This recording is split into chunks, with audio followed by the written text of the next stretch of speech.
C'est un ingénieur charmant, ambitieux et riche. Il a laissé son nom dans l'histoire alors que sa tour de 300 mètres est devenue le symbole de Paris. Ça y est, vous l'avez reconnu, c'est Gustave Eiffel. Le monde entier connaît sa tour, mais l'homme, beaucoup moins. Il a été un entrepreneur génial qui a toujours su s'entourer des meilleurs pour faire prospérer son nom et son entreprise.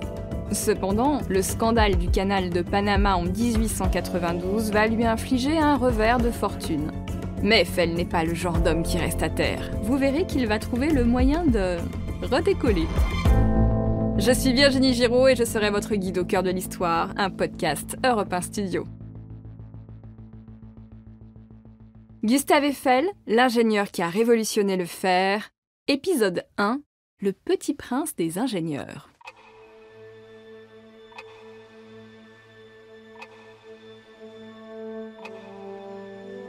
Nous sommes à Paris le 7 décembre 1887. Il fait froid au bord de la Seine. L'humidité monte du fleuve et glace le bout des doigts des quelques 200 ouvriers sur le chantier de la tour de 300 mètres, située au cœur du site de la future exposition universelle de 1889. Le patron du chantier, Gustave Eiffel, est très concentré. Aujourd'hui, il joue une partie de sa carrière. Ça fait presque 1 an que les travaux ont commencé. Les 4 pieds de la tour de fer s'élèvent depuis leur base maçonnée. C'est le moment de les réunir par 4 poutres horizontales. Son équipe d'ingénieurs a tout calculé au millimètre près. Les trous pour les rivets doivent s'aligner à la perfection. Pour parer à toutes les éventualités, des vérins hydrauliques peuvent faire bouger les pieds de quelques millimètres, mais quelques millimètres seulement. Les grues soulèvent les lourdes poutres de fer. Les ouvriers les positionnent à la main contre les pieds de la tour. Il manque quelques millimètres pour atteindre l'alignement parfait des pieds côté Grenelle et Seine. On donne l'ordre d'actionner les vérins. Les pieds s'inclinent de 5 mm, pas plus. C'est parfait, il ne faut plus rien bouger. Les trous sont alignés, les ouvriers peuvent poser les rivets et maintenir le tout. Les masses s'abattent sur le métal chaud, les rivets prennent leur place, liant les pieds aux poutres transversales. Cet assemblage est assez solide pour durer des siècles. Gustave Eiffel contemple son œuvre s'élever vers le ciel. Quand il pense qu'il faudra entièrement la démonter dans 20 ans, ça lui fend le cœur. Mais il finira par trouver une solution. Il lui suffit d'être ingénieux, et ça, il l'est.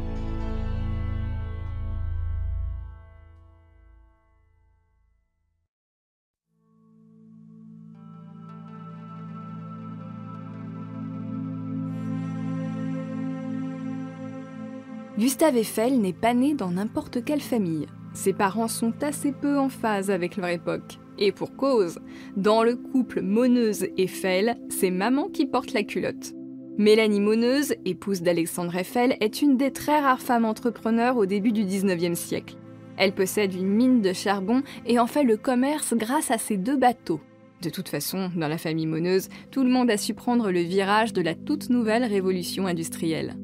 C'est donc Mélanie qui travaille le plus et plante dans la tête de ses enfants de grandes ambitions. Alexandre Eiffel, quant à lui, est d'origine allemande. Son vrai nom est Bonnickhausen. Sa famille, installée en France depuis le XVIIe siècle, vient d'une région de Cologne qui s'appelle Eiffel avec un seul F. Les Bonnickhausen se font donc appeler Eiffel parce qu'à l'époque, l'amitié entre la France et l'Allemagne se gère à grands coups d'artillerie et Eiffel, ça sonne moins germanique que Bonnickhausen. D'ailleurs, le père Eiffel, qui se sent français, a été officier dans les troupes napoléoniennes. Ce bonapartiste est ensuite devenu le comptable de sa femme.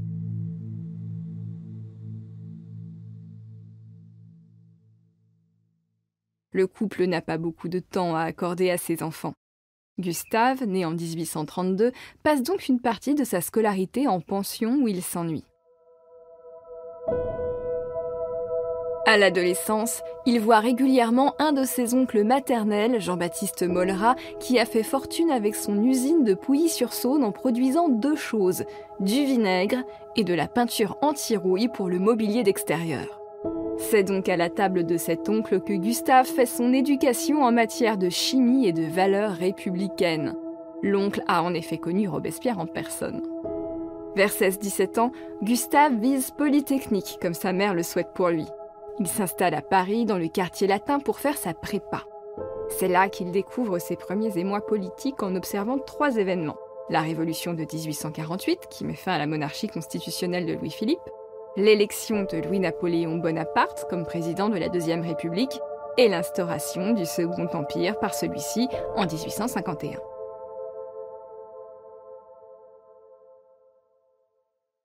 Gustave ne prend pas trop position. De toute façon, il ne sait pas encore s'il est bonapartiste comme son père ou républicain comme son oncle. Il découvre vite que la prudence est une vertu en ces temps instables.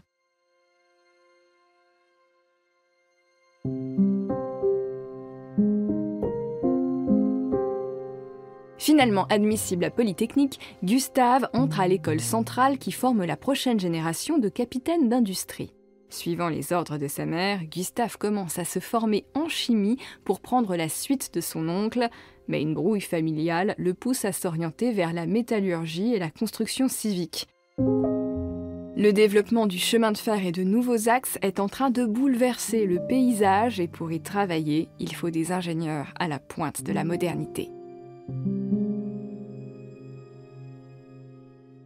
D'ailleurs, l'exposition universelle de 1855 lui confirme qu'il a fait le bon choix en se spécialisant dans le fer. Pendant qu'il la visite pour la énième fois, laissez-moi vous parler un peu de l'exposition universelle. Ces foires qui célèbrent l'art et la technologie sont nées avec la révolution industrielle. La première a eu lieu à Londres en 1851. Pour l'occasion, on a construit des pavillons éphémères et on expose des œuvres. C'est Napoléon III qui exporte le concept en France pour faire mieux que ce qui s'est vu chez la reine Victoria. L'exposition universelle démontre la modernité et le génie des 2 plus grandes puissances mondiales d'alors, le Royaume-Uni et la France.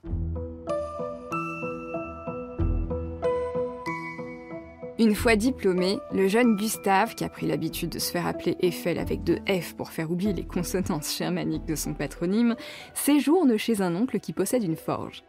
Il y perfectionne ses connaissances métallurgiques. Puis, Mélanie, sa mère, lui présente le centralien et franc-maçon Charles Nepveu. Nepveu fait partie de ces républicains qui préfigurent la Troisième République à venir et rêvent de progrès social. Cet industriel imagine déjà un salaire minimum pour ses ouvriers et une assurance chômage. Gustave est très sensible à ces idées de gauche. Pour lui, le progrès doit bénéficier à tout le monde, y compris aux plus modestes. Après un temps dans l'entreprise de Nepveu comme ingénieur, Gustave est parachuté à la Compagnie des chemins de fer de l'Ouest pour laquelle il conçoit son premier pont. Gustave Eiffel a maintenant 26 ans. Il est considéré comme un excellent ingénieur quand il intègre l'entreprise de chemin de fer Powells et compagnie. C'est là qu'il se retrouve à la tête de son premier gros chantier, le pont ferroviaire de Bordeaux dont les travaux commencent en 1858. Il n'est pas l'ingénieur de ce pont, mais il dirige le chantier. Pour enjamber la Garonne, Eiffel utilise de toutes nouvelles techniques de construction. Il utilise notamment le fer peudelé, une technique de fonte du fer qui garantit à la fois sa solidité et sa ductilité, une sorte de souplesse si vous préférez.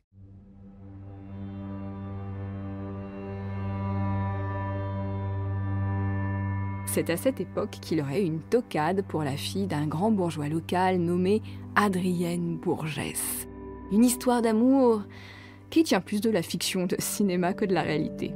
Je suis désolée de vous décevoir sur ce point, mais je crois vraiment que Gustave a autre chose à faire dans la vie que de compter fleurettes aux filles du coin.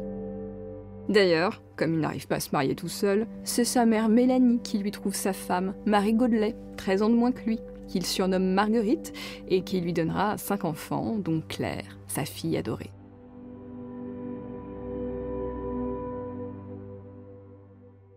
Bon, maintenant qu'on a bouclé le carnet rose, on peut revenir au chantier si vous le voulez bien. Avec une mère comme la sienne, vous vous doutez que Gustave est plein d'ambition. Il a une 30aine d'années quand il ouvre sa propre entreprise, Gustave Eiffel et compagnie.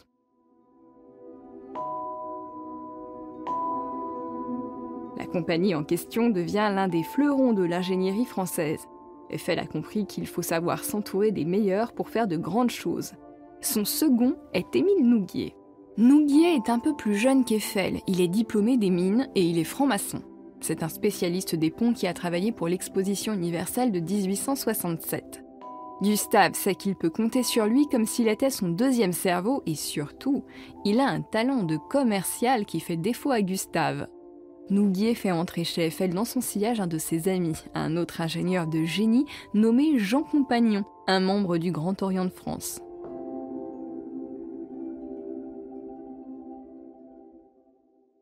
Une autre des recrues d'Eiffel est le mathématicien sorti de l'école polytechnique de Zurich, Maurice Koechlin. Retenez bien son nom, on va le retrouver un peu plus tard. Dans les années 1870, la renommée d'Eiffel lui permet de travailler sur les plus gros chantiers du monde. La cathédrale de San Marcos au Chili, les ponts de Porto et de Viana do Castelo au Portugal, la gare de Budapest en Hongrie, et puis un chantier que vous connaissez peut-être, celui d'une statue.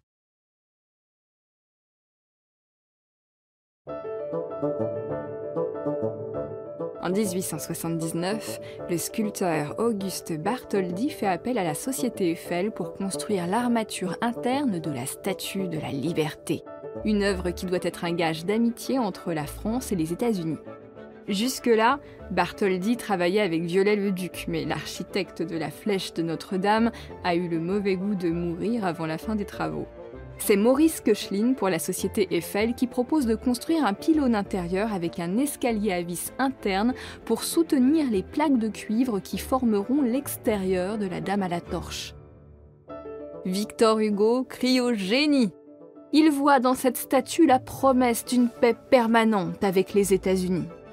À New York, le grand patron de presse Joseph Pulitzer fait une levée de fonds pour financer la fin des travaux et enfin, en 1886, Bartholdi assiste à l'inauguration de la statue.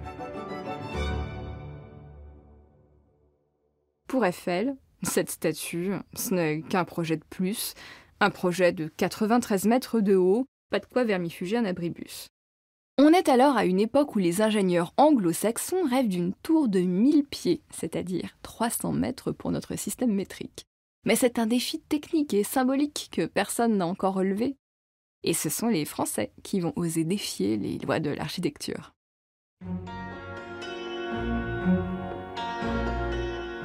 La tour Eiffel est avant tout le projet de Maurice Koechlin, le roi du pylône, et d'Émile Nouguier, le second Eiffel. Ils en rêvent sur leur temps libre alors qu'ils travaillent sur la Statue de la Liberté. Au départ, leur idée est de concevoir une sorte de pylône gigantesque soutenu par 4 piles, comme des piles de pont, qui s'élèveraient vers le ciel. En voyant les premiers plans, Eiffel n'est pas convaincu, mais il sent vite le potentiel d'une telle création en termes de retombées médiatiques. Koechlin refait ses calculs de faisabilité.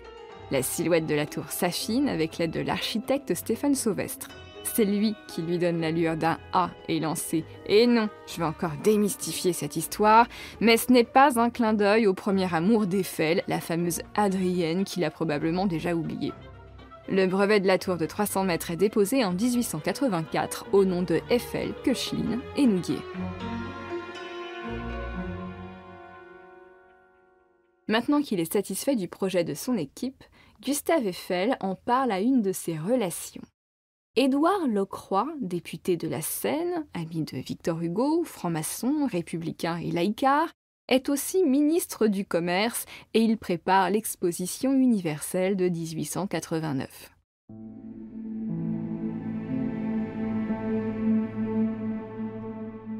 On est un peu moins de 3 ans avant l'événement et Eiffel lui vend à merveille son projet de tour la plus haute du monde, une tour qui serait plus haute que la montagne de Chantilly en construction sur la butte Montmartre. Sa tour laïque serait plus haute que la coupole du Sacré-Cœur qui culmine à 213 mètres et le Sacré-Cœur, perché sur sa butte, est alors le point culminant de Paris, un sommet surmonté d'une croix catholique. Évidemment, l'argument de la tour laïque fait mouche. Lockroy n'a plus qu'à lancer un appel d'offres pour une tour de 300 mètres en vue de la prochaine exposition universelle.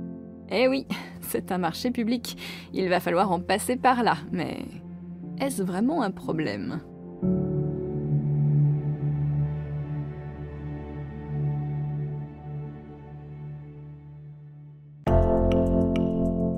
Dans le premier épisode de ce récit en 2 parties consacré à Gustave Eiffel, je vous racontais comment le jeune Gustave, poussé par sa mère, est devenu l'un des meilleurs ingénieurs en métallurgie de son époque.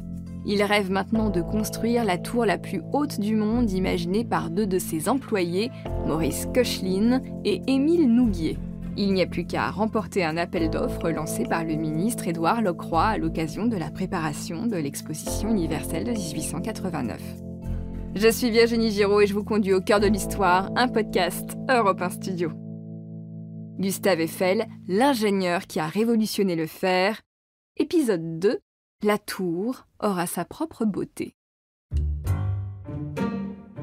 Vous vous souvenez que je vous ai dit dans l'épisode 1 que le ministre du Commerce Édouard Lockroy était une relation d'Eiffel ?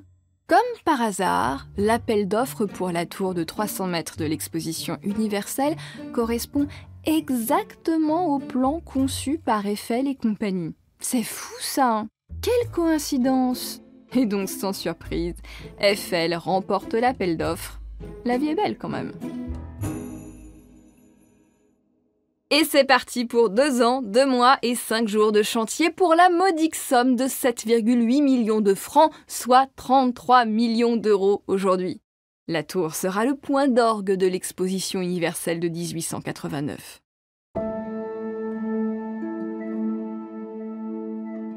Celle-ci se déroulera entre le 5 mai et le 31 octobre.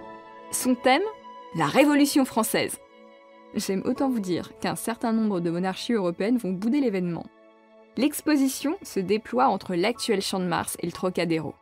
Le chantier de la tour de 300 mètres commence fin janvier 1887 sous la houlette de Jean Compagnon, l'un des ingénieurs de la société Eiffel et compagnie. Jusqu'à la mi-juin, on construit les maçonneries sur lesquelles reposeront les pieds de la tour. Ce n'est pas une mince affaire parce que les rives de la Seine sont un vrai marécage. Dès qu'on creuse un peu, on se retrouve sous le niveau du fleuve. Mais la société Eiffel sait construire des ponts, alors ce n'est pas un défi technique incroyable pour elle de vider 4 espaces carrés en injectant de l'air comprimé dans des parois étanches jusqu'à ce que les pioches touchent une couche dure du sous-sol. Ces parois étanches forment une chambre à ciel ouvert dans la terre et c'est là qu'on coule du béton. Voilà, nous avons les bases des pieds de la tour qui forment un vaste carré de 125 mètres de côté.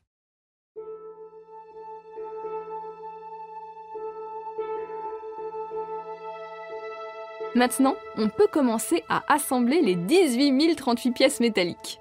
Pour que la tour soit stable, les pieds sont fixés à leur base de béton avec des boulons d'ancrage longs de 7,80 m.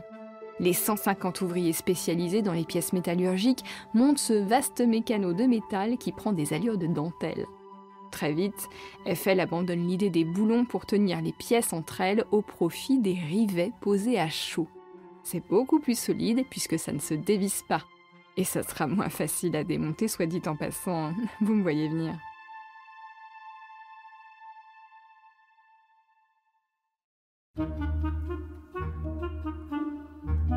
Depuis les quais de Seine, certains Parisiens s'inquiètent. Mais qu'est-ce que c'est que cette horreur ? Le 14 février 1887, dans le journal Le Temps, Eiffel trouve une longue lettre de désamour adressée à sa tour. Parmi les signataires, il y a le peintre Gérôme, les écrivains Alexandre Dumas fils, Maupassant et Huysmans, le dramaturge Victorien Sardou et même l'architecte Charles Garnier, celui à qui l'on doit l'Opéra Garnier, une autre prouesse technique de l'époque de Napoléon III. Écoutez ça.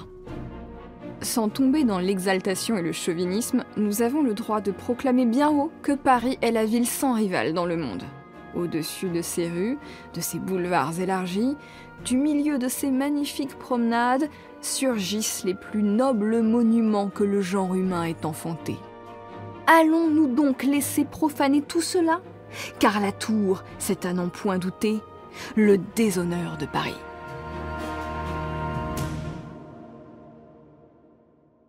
Évidemment, je ne vous en donne qu'un court extrait, la pétition est bien plus longue et d'égale teneur.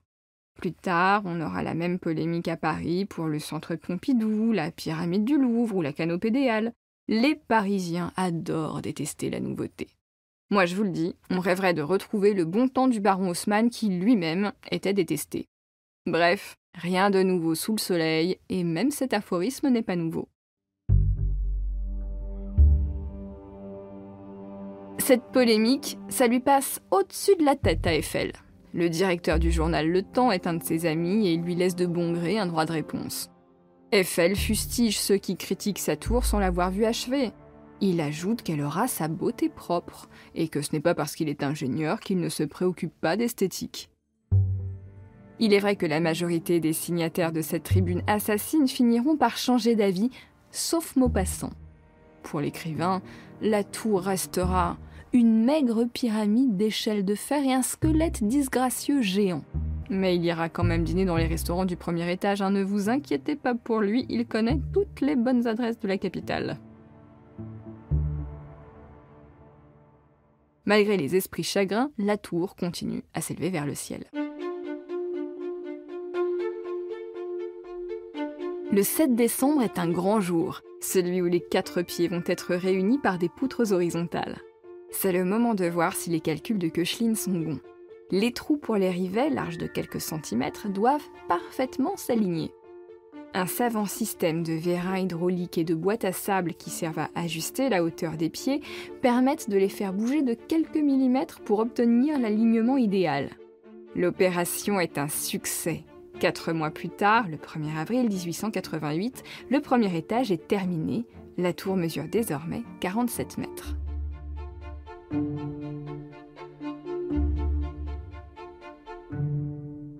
Gustave Eiffel part maintenant en opération séduction. Il veut que sa tour conquiert les cœurs et domine Paris bien au-delà des 20 ans qu'on lui accorde contractuellement. Alors, le 4 juillet 1888, Eiffel invite 112 journalistes à venir visiter le chantier.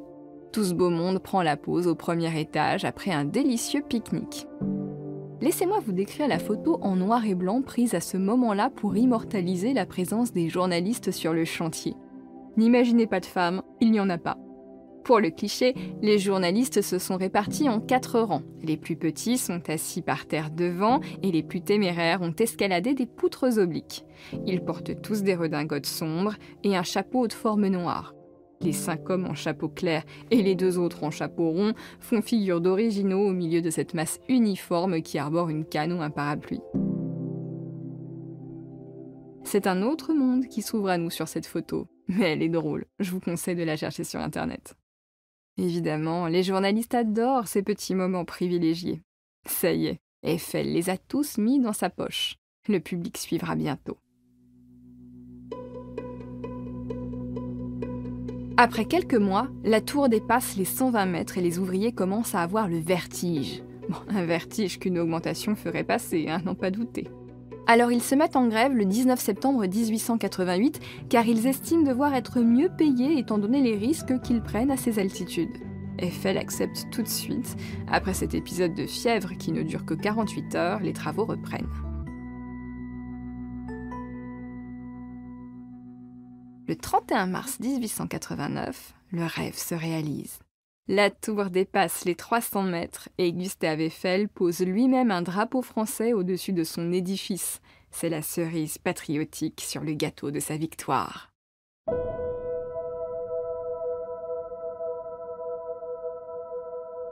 Maintenant, il n'y a plus qu'à peaufiner le résultat avec l'aménagement des restaurants flamands, russes, français et américains du premier étage et à ajouter des ascenseurs, un par pied et un autre partant du 2e étage vers le sommet. La tour, qui culmine à 312,27 mètres, ouvre enfin au public. Les visiteurs les plus sportifs peuvent tenter l'ascension des 1665 marches. Ils trouveront au sommet de cette dame de fer une boutique de souvenirs et un bureau de poste. Mais rien ne vaudra jamais la vue que l'on a depuis cette cime de métal. Vous, ça vous paraît un peu banal cette vue. Les voyages, les écrans vous ont peut-être blasé. Mais mettez-vous dans la peau d'un homme ou d'une femme de 1889, à une époque où on ne voyage pas en avion et où monter dans un train est déjà une expérience vertigineuse. Alors pour eux, cette vue qu'on a au sommet de la tour Eiffel, c'est un miracle technique, une griserie complète. Parmi les illustres visiteurs de la tour, il y a le prince de Galles, le fils de la reine Victoria et futur roi Édouard VII. il a délaissé son bordel préféré de la rue du Chabanais pour monter au sommet de l'édifice de fer avec sa femme et ses enfants. Les Français sont fiers comme des coqs de voir flotter leur drapeau à 300 mètres d'altitude et les étrangers sont conquis. Pendant l'exposition universelle, la Tour Eiffel reçoit 12 000 visiteurs par jour, soit presque 2 millions avant la fin de l'année 1889. Gustave Eiffel est le roi du monde. Il a installé l'un de ses bureaux en haut de sa tour pour admirer Paris à ses pieds.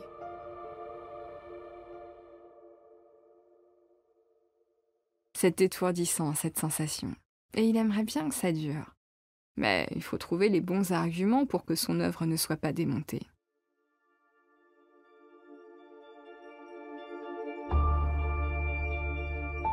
La tour est censée disparaître en 1909 car c'est la fin de la concession d'exploitation du site accordé par la ville de Paris. Mais Gustave Eiffel négocie habilement une prolongation bien avant le terme. Malgré les critiques et les commissions, l'ingénieur a fait du lobbying avec le soutien de l'Association française pour l'avancement des sciences et la Société des ingénieurs civils de Paris. Il a aussi fait un coup de maître. Il propose au ministère de la Guerre de mener des expériences de transmission militaire depuis le sommet de sa tour.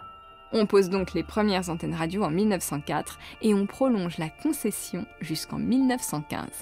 Et ça y est, vous avez compris, en 1915 c'est la Première Guerre mondiale et la communication est au centre des préoccupations.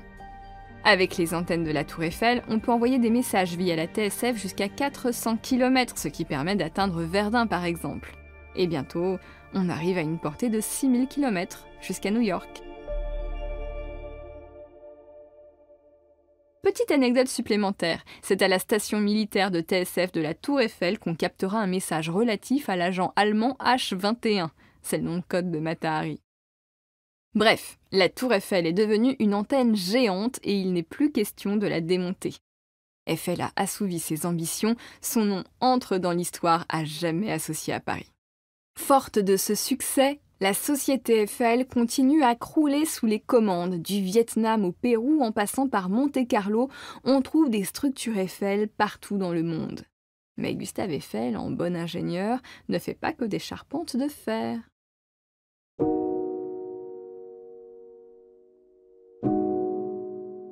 Depuis la fin des années 1870, Eiffel était en pourparlers avec l'entrepreneur Ferdinand Lesseps pour creuser le canal de Panama qui unirait l'océan Atlantique à l'océan Pacifique. Néanmoins, les deux hommes n'ont pas la même vision du chantier. Eiffel pense qu'il faut construire une série d'écluses. Lesseps veut au contraire faire un véritable fleuve de 80 km entre les deux côtes.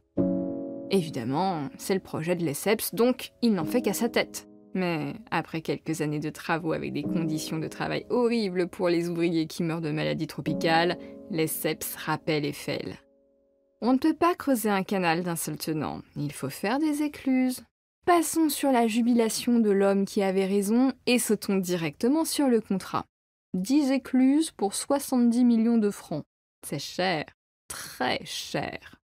Le problème, c'est que Lesseps a multiplié les emprunts pour son projet pharaonique.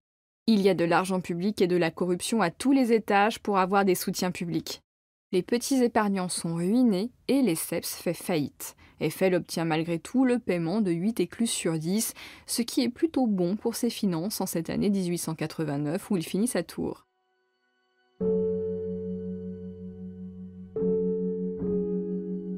Trois ans plus tard, la presse sort le scandale de Panama et étrille tous ceux qui ont profité de l'argent destiné au canal, dont Gustave Eiffel.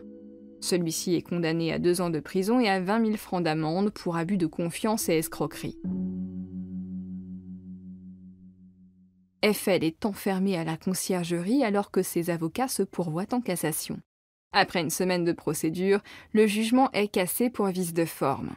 Eiffel s'en sort bien. Il fait profil bas et conserve même sa Légion d'honneur. Mais il ne faut pas se leurrer, sa réputation en a pris un coup.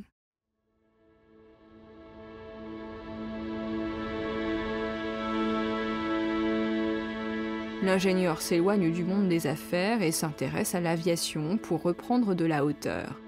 Il ouvre même une soufflerie pour tester des appareils volants. Au début de la guerre, il utilise son laboratoire pour perfectionner la forme des obus. En 1917, il met au point un avion de chasse, finit les châssis en bois. Son avion est en duralium, un alliage à base d'aluminium. Son avion LE, pour laboratoire Eiffel, fend le ciel à 250 km/h. C'est du jamais vu.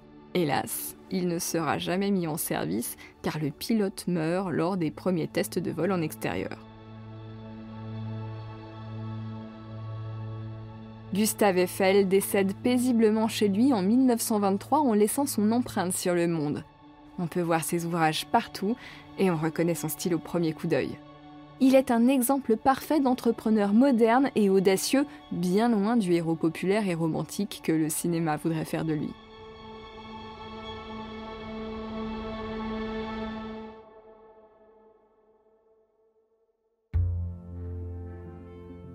J'arrive au terme de mon récit. Si vous l'avez aimé, n'hésitez pas à nous laisser des étoiles sur les plateformes et surtout à le partager avec vos amis et sur les réseaux. Et pour découvrir Gustave Eiffel autrement à hauteur d'enfant, je vous conseille d'aller tendre une oreille à l'épisode Gustave Eiffel, visionnaire de l'âge de fer, un récit inédit de la nouvelle saison des Voyages d'Amélia. Dans cet épisode, la petite Amélia fait un saut dans le temps pour rencontrer Monsieur Eiffel lui-même le jour de l'inauguration de sa propre tour.